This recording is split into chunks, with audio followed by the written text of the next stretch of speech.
मी विधानसभा अध्यक्ष असताना एकदा मी दिल्लीला गेलो होतो आणि त्यावेळेस मला लोकसभेचे अध्यक्ष म्हणाले होते की हे परमवीर सिंग नावाचे हे अधिकारी आयपीएस कोण आहेत. म्हटलं आहे आयपीएस आहे आमच्या इथं. म्हटले त्याचं एक फाईल भ्रष्टाचाराची आमच्याकडेही आली, पीओमामध्ये गेली, राज्याच्या मुख्यमंत्र्याकडेही गेलेली आहे आणि एवढा भ्रष्टाचारी अधिकारी आहे अशा पद्धतीचा उल्लेख त्यांनी केला होता. मी दिल्लीवरून आल्यानंतर परमवीर सिंग एकदा मला भेटायला आले. त्यांना पण मी सांगितलेलं होतं की काय तुमचे असे फाईल तयार झालेले आहेत, काय एवढा भ्रष्टाचार केला. तर ते नहीं सर, वो हमारे डिपार्टमेंट के कुछ लोग हैं वो फालतू रिपोर्ट करते रहते हैं. पण मला आता ते घटना कळली की परमवीर सिंगवर जो कॅटचे जे काही आदेश पारित झालेले होते, माननीय मुंबई उच्च न्यायालयाने जे सांगितलं होतं की त्याच्या सस्पेन्शनच्या याच्यामध्ये दर 3 महिन्याने रिव्ह्यू करून त्या पद्धतीचं त्याला एक्सटेंड करावं. पण गेल्या 1 वर्षामध्ये परमवीर सिंगच्या मॅटरमध्ये कुठलाही रिव्ह्यू केला गेला नाही. कॅटच्या आदेशाचं पालन केलं गेलं नाही. माननीय हायकोर्टाचं आदेशाचं पालन राज्याच्या एकनाथ शिंदे आणि फडणवीसाच्या सरकारने केलेलं नाही. पण याच्यातून एक गोष्ट मला स्पष्ट होतं की अँटिलाकामध्ये ज्या पद्धतीनं ते स्फोटाचं जे नाट्य त्या काळामध्ये घडवण्यात आलेलं होतं आणि मी विधानसभेतही त्या काळात सांगत होतो की जे फडणवीस जे स्क्रिप्ट वाचतात आहेत ती ठरवलेली स्क्रिप्ट आहे असं मी विधानसभेच्या रेकॉर्डवर आणलेलं होतं आणि ते खरं निघतंय का असं मला वाटतं आहे. कारण की ज्या पद्धतीनं परमवीर सिंगनी त्यावेळच्या गृहमंत्र्यावर 100 कोटी दिल्याचा आरोप केला आणि पूर्ण महाराष्ट्राला कलंक लावण्याचं पाप झालेलं होतं. ते 100 कोटी तर त्याचा अखेरपर्यंत हिशोब आलाच नाही. माननीय सुप्रीम कोर्टाने ईडीवर आणि सीबीआयवर ताशेरे त्या काळात ओढलेले देशमुखांच्या प्रकरणामध्ये आपण पाहिलं. 100 कोटीचा हिशोब आला नाही. पहिली गोष्ट तर अशी आहे की ज्यांनी 100 कोटी त्यांना दिले ते 100 कोटी आणले कुठून हा प्रश्न पहिले निर्माण होत होता. पण त्या परमवीर सिंगला परवा कॅटचे आदेशाचे कुठलंही पालन केलं नाही. मान्य सुप्रीम हायकोर्टाचं पालन केलं गेलं नाही. आणि मला जे काही माहिती आता मिळालेली आहे त्या माहितीच्या आधारावर आहे की महाराष्ट्राच्या सरकारने, कारण की परमवीर सिंगनी त्या काळामध्ये महाविकास आघाडीला बदनाम करण्यासाठी जो प्यादा केंद्र सरकारने वापरलेला होता त्या प्याद्याला न्याय देण्याच्या दृष्टिकोनातून राज्य सरकारने सगळे त्याच्यावर लावलेले आरोप ते वापस घेतलेत आणि कॅटमधून तांत्रिक पद्धतीनं त्याला बाहेर काढण्यात आलं आणि मग परमवीर सिंगला आता सगळ्या गोष्टी पूर्वलक्षी प्रभावानं त्याचे सगळे फायदे त्याला देण्याचा जो परवा आदेश काढलेला आहे. माझा सरकारला सवाल आहे आणि राज्याच्या गृहमंत्र्याला ही वास्तविकता, कारण की महाराष्ट्राच्या इतिहासामध्ये एखादा अधिकारी स्वतःच्या मंत्र्यावर म्हणजे गृहमंत्र्यावर 100 कोटी रुपये दिल्याचा आरोप करताय. त्याच्यात महाराष्ट्राची बदनामी झालेली होती. आणि हे खरं काय आहे ते माननीय सुप्रीम कोर्टाने मधल्या काळामध्ये ते 100 कोटीचा हिशोबही त्या ठिकाणी पुढे आला, ईडीच्या माध्यमातूनही आला.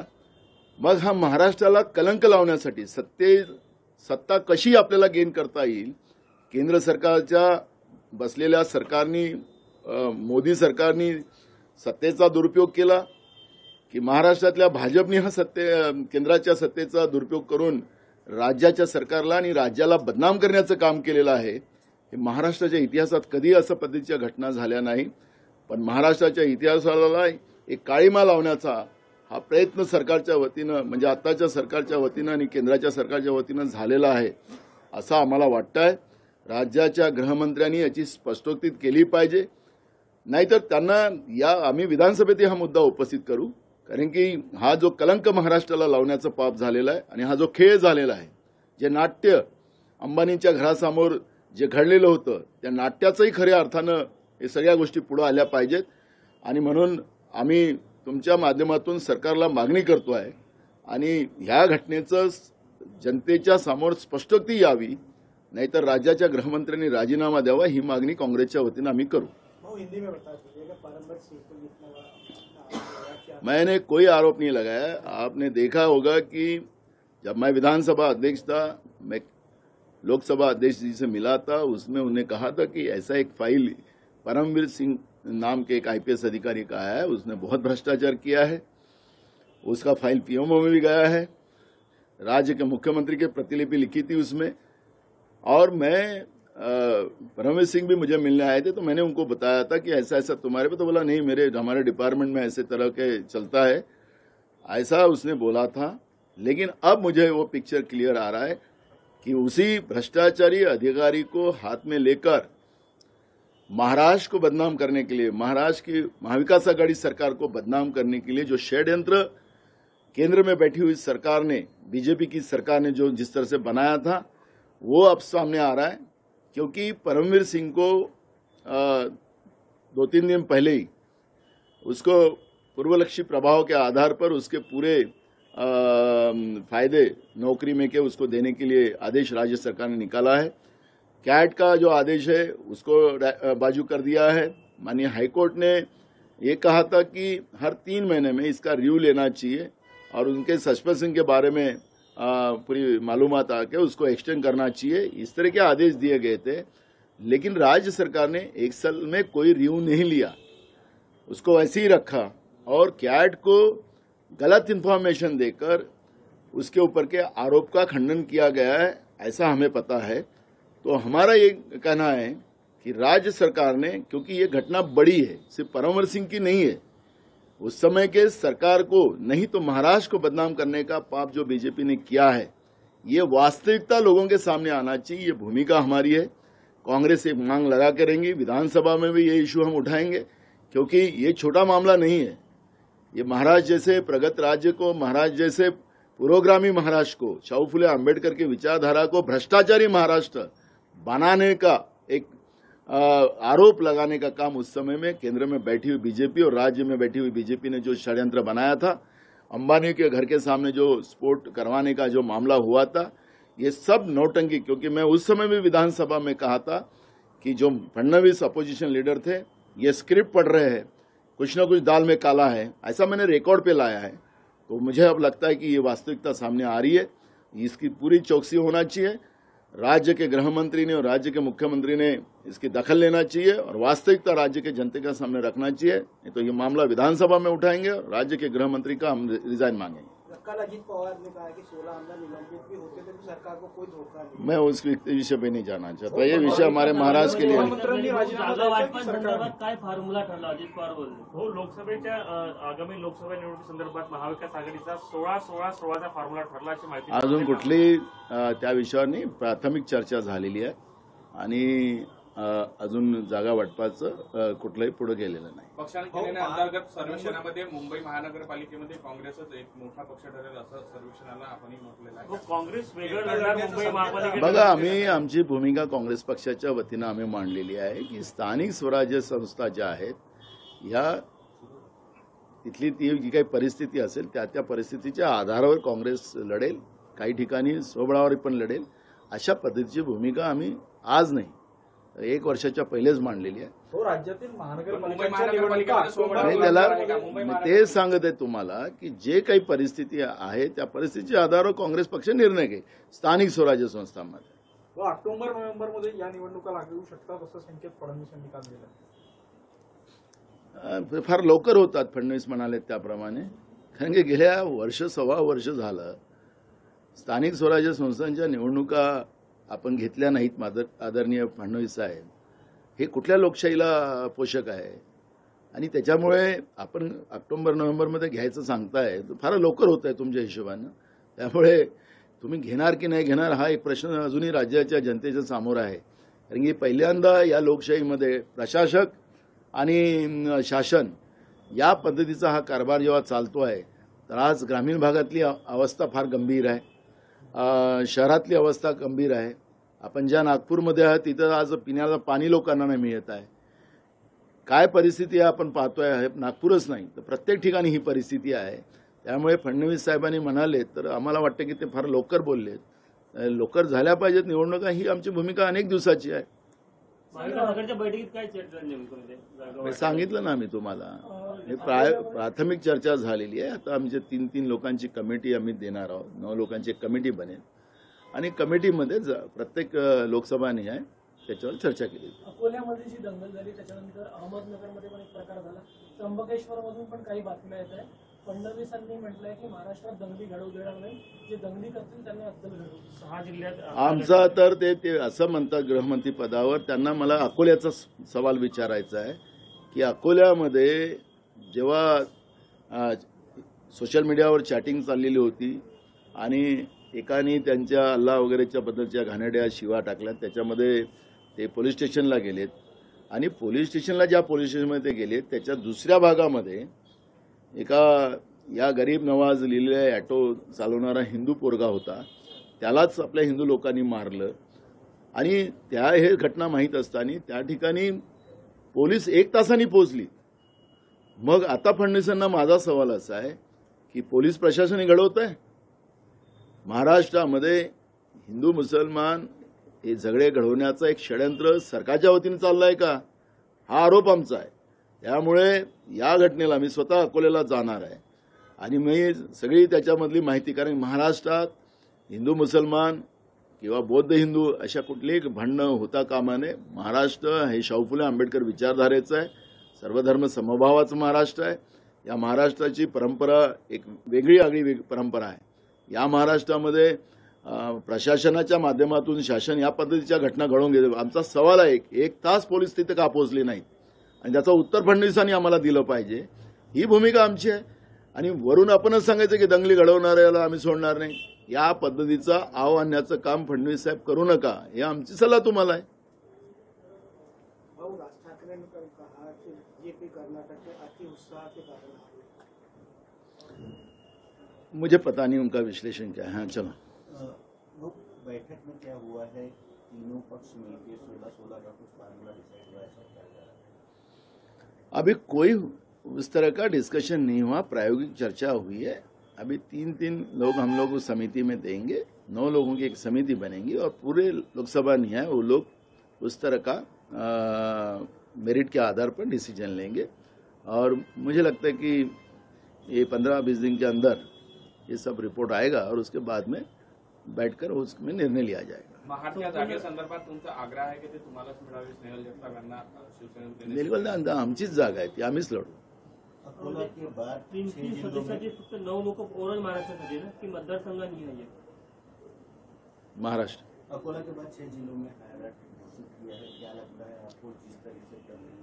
देखो, अकोला का मैं पूरे नज़र रखा था जब घटना हुई. चैटिंग के बाद वहाँ पे जो उद्रेक हुआ है, जिस तरह से अल्लाह को गाली देने का कार्यक्रम जिस लड़के ने किया था, उसके बारे में पुलिस स्टेशन में कुछ मुस्लिम लड़के वहाँ पर पुलिस स्टेशन में पहुँचे. लेकिन उसी समय में उधर रिपोर्ट दायर हो ही रही थी, तो इधर दूसरे एरिया में दंगा चालू हो गया.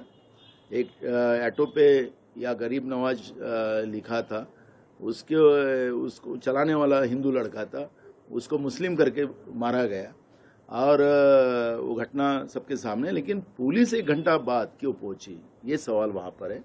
और हम राज्य के फडणवीस जो गृह मंत्री है उनको सवाल करना चाहते हैं कि ये कहते कि हम दंगा करने वालों को छोड़ेंगे नहीं, तो फिर तुम्हारी पुलिस ने दंगा करवाया, क्यों 1 घंटा लेट पहुंची पुलिस, उसका जवाब क्यों नहीं पूछा गया. और इस तरह का तनाव बना के रखना ये अच्छी बात नहीं. क्यों नहीं सरकार वहाँ पहुंची, क्यों नहीं लोगों को समझौता करवाया, क्यों कर्फ्यू लगाना और शहरों का विकास रुकवाना. ऐसे भी प्रशासक बिठा के रखे हैं शहरों में, महानगर पालिका अकोला में, क्या सरकार क्यों नहीं पहुंची, वहाँ का पालक मंत्री क्यों नहीं पहुंचे, खुद ही पालक मंत्री वो वहाँ के, क्यों नहीं पहुंचे वहाँ पर. ये सवाल हम उनको पूछना चाहते हैं. क्यों नहीं सब लोगों को मिलाकर वहाँ पर शांति प्रस्थान करने का काम क्यों नहीं किया गया. हमारा सवाल ये है कि सरकार और प्रशासन मिलकर इस तरह के महाराष्ट्र के शाहू फुले आंबेडकर विचारधारा के महाराष्ट्र में बौद्ध और हिंदू और मुसलमान हिंदू ऐसे झगड़े लड़ाने का बीजेपी अगर कोशिश करे तो महाराष्ट्र की जनता इनकी कोशिशों को नासफल करेंगे. क्योंकि महाराष्ट्र ये विचारधारा का राज्य है, वह हमेशा यहाँ बंधुत्व का और समता का हमेशा सम्मान किया गया है और महाराष्ट्र की जनता उसी तरह की है. ये सरकार बीजेपी जिस तरह से सरकार में बैठकर इस तरह का खेल खेलती है, कदापि महाराष्ट्र की जनता इसको एक्सेप्ट नहीं करेगी. ममता बॅनर्जीने म्हटलं की आम्ही काँग्रेसला मदत करू, अशा पद्धतीने त्यांनी वक्तव्य केलं. ते आता राष्ट्रीय पातळीवर त्याच्यावरची चर्चा होईल. ते आता मी इथं बोलून काही अर्थ नाही. कुरुलकर यांच्यानंतर हवाई दलातील एक अधिकारी घ्यावे. पहिली गोष्ट, कुरुळकर हे RSSशी संबंधित आहे आणि RSS बरोबर RSS तर हे वैचारिक संस्था आहे. अशा पद्धतीचा RSSचा व्यक्ती ज्या देशाची माहिती पाकिस्तानला देत असेल, आपल्या दुश्मन देशाला देत असेल, तर याच्यावर RSSनीच खरं उत्तर दिलं पाहिजे. आणि मग काय म्हणतात RSS वाले की आमचा काही त्याच्याशी संबंध नाही. जो RSSसाठी तिथं जाऊन भाषणं करतो होता तो सांगतोय स्वतः कुरुळकर की माझी 4थी पिढी आहे, आम्ही RSSशी जुडलेला आहोत आणि RSS की त्याचा ना आमचा संबंधच नाही. म्हणजे काय नेमकं RSSनी याच्यावरचं सांगितलं पाहिजे आणि जे वास्तविक त्याचं सांगितलं पाहिजे. ते सत्य बोलणारे लोक आहेत RSSचे लोक, तर सत्य त्यांनी मांडलं पाहिजे. पण अशा पद्धतीचे विध्वंस लोक, देशाला बर्बाद करणारी व्यवस्था कुरुळकरच्या माध्यमातून जे निर्माण झाली, देशातली माहिती पाकिस्तानला देण्याचं काम ते करत होते, त्यावेळेस RSSला हे माहिती नव्हतं का? केंद्रातल्या सरकारला माहिती नव्हतं का? हे सवाल आहेत. त्यामुळे त्याला उत्तर केंद्राच्या आणि केंद्राच्या सरकारने RSSने द्यावेत. एकूणच परिस्थिती बघितता आणि कर्नाटकचे निकाल लागल्याने तुम्हाला वाटतं ऑक्टोबरमध्ये राज्य सरकार महानगरपालिकेच्या निवडणुका घेईल? मी मगाशी सांगितलं ना. काय वाटतं तुम्हाला? काय भाऊ, वाटतं? अशी शक्यता वर्तवली जात आहे की कर्नाटक निवडणुकीनंतर आता राज्य सरकार स्थानिक स्वराज्य संस्थांच्या निवडणुकीमध्ये घेतली गेली. आम्ही तुम्हाला एक गोष्ट सांगितली, आम्ही एकदा नाही अनेकदा सांगितलं की स्थानिक स्वराज्य संस्थेच्या निवडणुका घ्या. सरकारला विधानसभेतही आम्ही मागणी केली, पण सरकार मुद्दामून वेळ काढत आहे. कारण की आता BJPला माहिती आहे की त्यांचं लोकांचं त्यांच्याबद्दलचं आज जे काही मत आहे आणि जो काही वातावरण BJPनं आम्हीच सगळं करू शकतो, 56 इंचीच करू शकतो, आता त्यांची 56 इंची लोकांना कळली. म्हणून आता कर्नाटकाचं नाटक हे सगळीकडेच पसरलेलं आहे आता आणि BJPला आता प्रत्येक ठिकाणी त्यांचं पानिपत व्हायला ठरलेलं आहे आणि म्हणून निवडणुकीपासून पळत आहे. लोकशाहीला न मानणारी BJP हे या स्थानिक स्वराज्य संस्थेतून आपल्याला पाहायला मिळत आहे.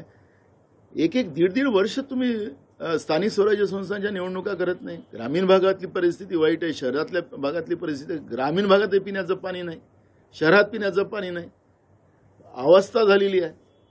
आणि आम्ही लोकशाहीचे पाईक आहोत असं सांगणारं हे जे भाजप आहे महाराष्ट्रामध्ये, त्याचं खरं दर्शन होते आहे की अगर 1.25 वर्ष तुम्ही ह्या स्थानिक स्वराज्य संस्थांच्या निवडणुका घेत नसाल तर हे दुर्दैव्य आहे महाराष्ट्रासारख्या पुरोगामी राज्यात.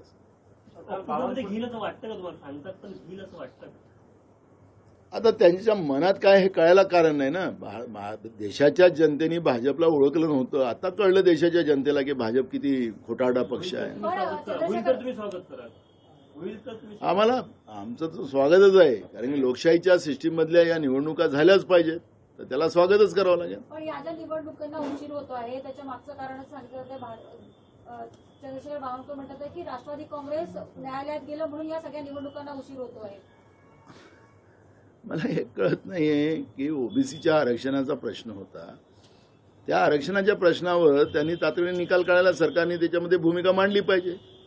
मराठा आरक्षणाच्या बाबत आपण पाहतोय, ते मराठा आरक्षणामध्ये त्यांचं कोटारी नाकारलं, त्याला सांगतात की त्यांनी जुन्या लोकांनीच करून ठेवलं. तर मग तुमचं सरकार आहे ना 1 वर्षापासून, ते काय राज्याची तिजोरी लुटायसाठी गेलात तुम्ही? तिथं तुम्हीच घोषणा करत होता, तुम्हीच बिल आणलं होतं विधानसभेमध्ये मराठा आरक्षणाचं.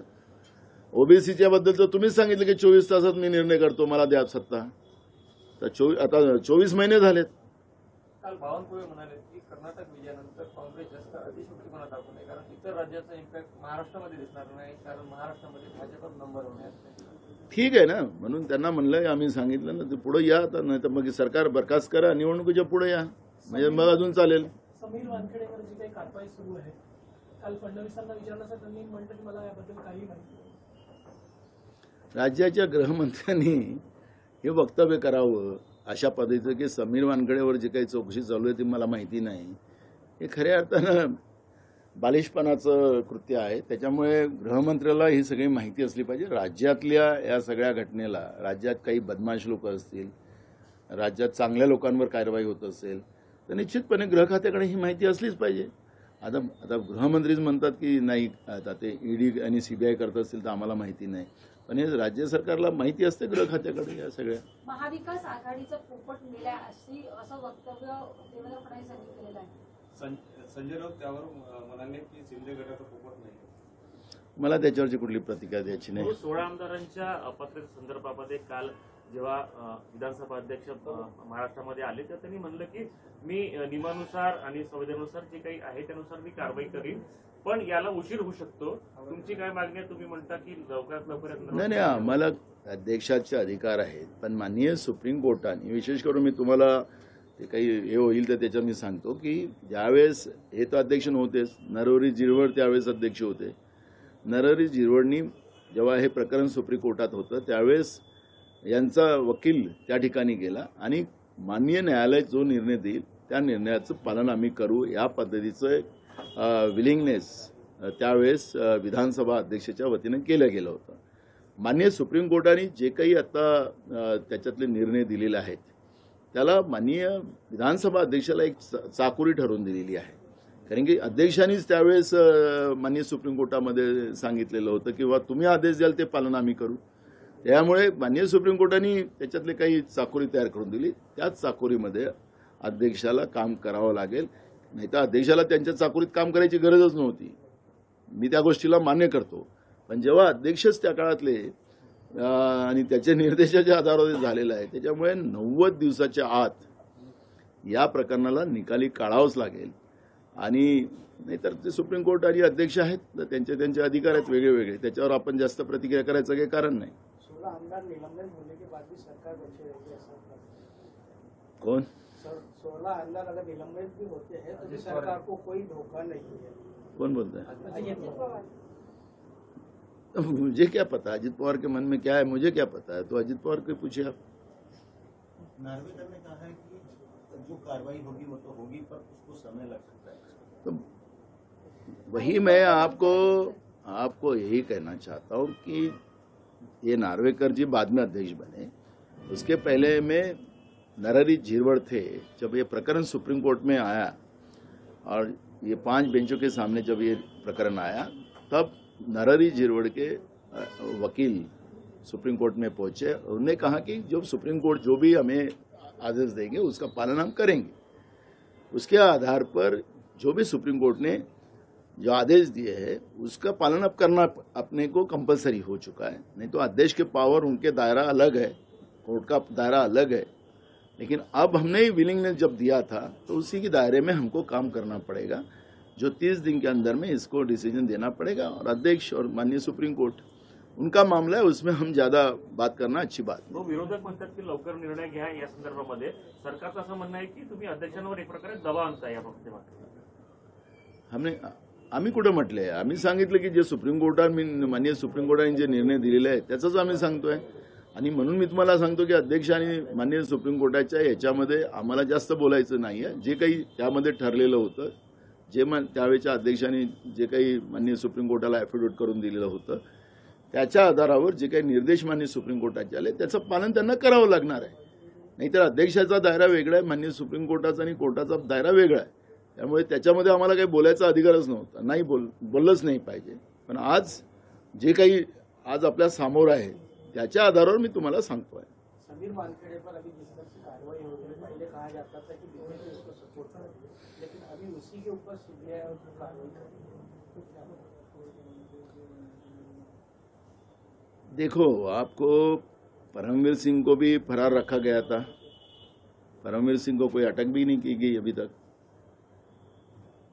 वाजे को बेल नहीं हो रही है, लेकिन परमवीर सिंह तो अब माफी का साक्षीदार बन गया. वो कोई गुनहगार ही नहीं डिसाइड हो रहा. अभी तो एकदम क्लीन चिट मिल गई उसको. कुछ आप उसके IAS IPS अधिकारी या IRS अधिकारी का कैसा वापर बीजेपी कर रही है, ये परमवीर सिंह के मैटर में हम सब लोग देख रहे हैं. इस तरह की राजनीति देश के इतिहास में पहली बार ऐसी हो रही है. IRS IPS IAS अधिकारी का कैसा दुरुपयोग किया जा रहा है, सत्ता के लालच में बीजेपी कैसा उपयोग करती है उसका अंदाज हम देख रहे हैं. ये समीर वानखेड़े का खेल क्या है अब भविष्य में समझ में आएगा। आज उसके ऊपर की प्रतिक्रिया करना मेरे को अच्छा नहीं लगता, लेकिन समय के साथ वो करेंगे, क्योंकि कुछ तो भी खेल है उसमें, दाल में तो काला जरूर है।